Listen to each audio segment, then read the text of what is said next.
इससे एयरपोर्ट और railway station को भी कनेक्टिविटी मिल रही है।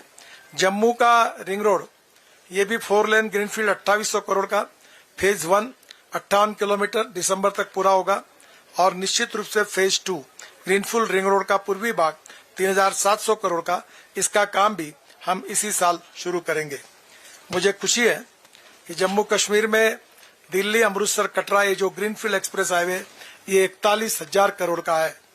मैं उम्मीद करता हूं कि दिसंबर तक काफी काम इसका हो जाएगा। ये 670 किलोमीटर है।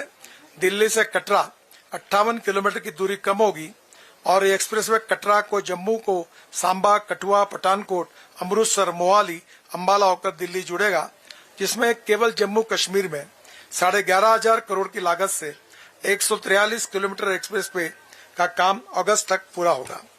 मुझे बहुत खुशी है कि दिल्ली से अब जम्मू कश्मीर, श्रीनगर और विशेष रूप से जम्मू जाने के लिए कॉरिडोर और कटरा जाने के लिए बहुत आसानी से होगा।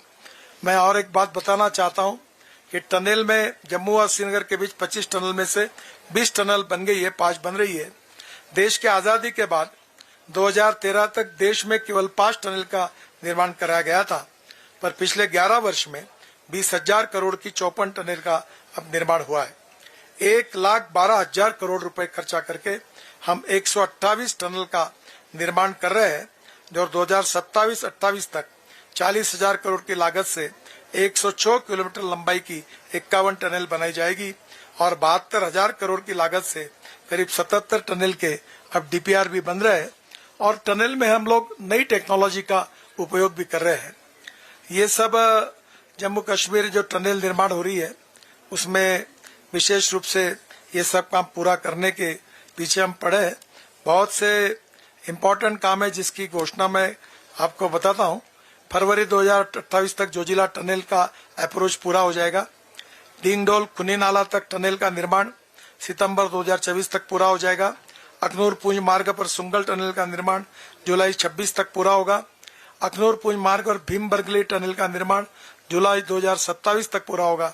सिंहपुरा वायलू में टनल का काम ये 3300 करोड़ का अक्टूबर 2026 तक इसका टेंडर हो जाएगा। सुध महादेवन के पास टनल का निर्माण 2300 करोड़ का, ये भी 2026 तक इसका टेंडर हो जाएगा। चेनानी नाशरी के बराबर में टनल का निर्माण 2027 तक ये भी हो जाएगा और साधना पास में टनल का निर्माण ये भी 3500 करोड़ का, इसका भी काम इसी साल हम चालू करने की कोशिश करेंगे। पीर की गली का टनल का निर्माण ये भी अक्टूबर 2026 तक इसका डीपीआर बन जाएगा। हमने रोपवे जम्मू कश्मीर में 54 रोपवे के प्रस्ताव तैयार किए हैं। पहले चरण में 16,000 करोड़ के हैं, 8 रोपवे काम करेंगे। मैं विशेष रूप से मुख्यमंत्री जी को एक रिक्वेस्ट करूंगा। अभी उन्होंने बताया कि कटरा में एक multi modal inter model station हम बना रहे हैं 880 करोड़ का। उसकी जगह के बारे में उन्होंने आज ही मुझे बताया कि कैबिनेट में उन्होंने अप्रूव कर दिया है। मैं उनका धन्यवाद देता हूं। ये state of art world standard का प्रोजेक्ट बन रहा है और निश्चित रूप से आने वाले जो यात्री है, विशेष तीर्थ यात्री है, उनके लिए सुविधा का होगा। जम्मू कश्मीर प्रगतिशील, समृद्ध, संपन्न बने।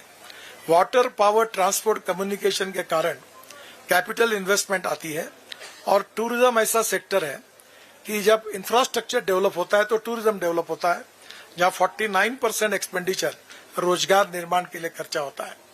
आदरणीय मुख्यमंत्री जी के मैं अनुरोध करूंगा कि यहाँ हम लोग एडवेंचर स्पोर्ट्स के लिए जो इस प्रकार का टूरिज्म है उसके लिए यहाँ हमारा जो मजमा निकला है, हम चाहते हो जगह उन्होंने दी है। उनके सहयोग से जिस प्रकार से स्विट्जरलैंड में हमारे यहाँ काफी बड़े बड़े लोग वहाँ जाते हैं और वहाँ जिस ओली में जिस प्रकार वहाँ के जिस प्रकार की सुविधाएं है, उसी प्रकार का इंटरनेशनल टूरिस्ट के आकर्षण का एक कन्वेंशन सेंटर और रोड साइड एमिनिटीज जो हमारे लिए करना हमारी जिम्मेदारी है, हम बनाएंगे। एडवेंचर स्पोर्ट्स भी बनाएंगे और उसके लिए एलजी साहब का और मुख्यमंत्री जी का सलाह करेंगे और ये एक ही प्रोजेक्ट करीब 5 से 6 हजार युवाओं को रोजगार देगा। मुझे बहुत खुशी है कि आज जम्मू कश्मीर और लद्दाख लेह की जनता को भारत सरकार की ओर से निश्चित रूप से एक अच्छा तोहफा मिला है। मैं फिर से एक बार जनता को बहुत बहुत धन्यवाद देता हूं और मीडिया के मित्रों को भी इस कठिन इसमें आप आए हैं आपका भी बहुत बहुत आभार और धन्यवाद। एक दो सवाल करिए क्योंकि मौसम जल्दी ही खराब हो सकता है, इसलिए जाने की आवश्यकता है।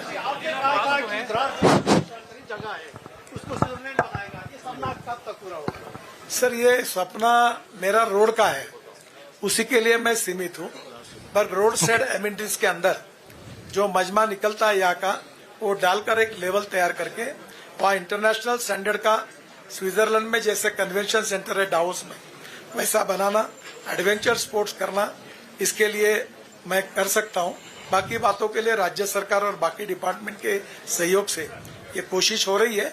और जब ये इंफ्रास्ट्रक्चर होगा तो प्राइवेट इन्वेस्टमेंट भी आती है और उससे धीरे धीरे निश्चित रूप से ये सपना पूरा होगा। मेरे तरफ इसमें जो जिम्मेदारी है मेरे डिपार्टमेंट की, वो निश्चित रूप से मैं पूरी करूंगा। नितिन जी, जोजिला पास का जो ओपनिंग है पब्लिक के लिए और सिक्योरिटी फोर्सेस के लिए, ये कब तक होने की उम्मीद है?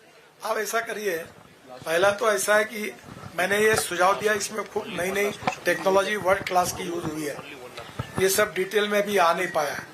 तो मैंने कहा कि हमारी प्रेस कॉन्फ्रेंस खत्म होने के बाद यहाँ हरपाल सिंह जो है उनको कहा कि आप सबको ले जाए और अंदर में जाकर आपको टेक्निकली पूरा समझाए। और ये मुझे लगता है कि अब ये काम फास्ट करने का है। उन्होंने जो डेडलाइन दी है वो तो काफी लंबी है,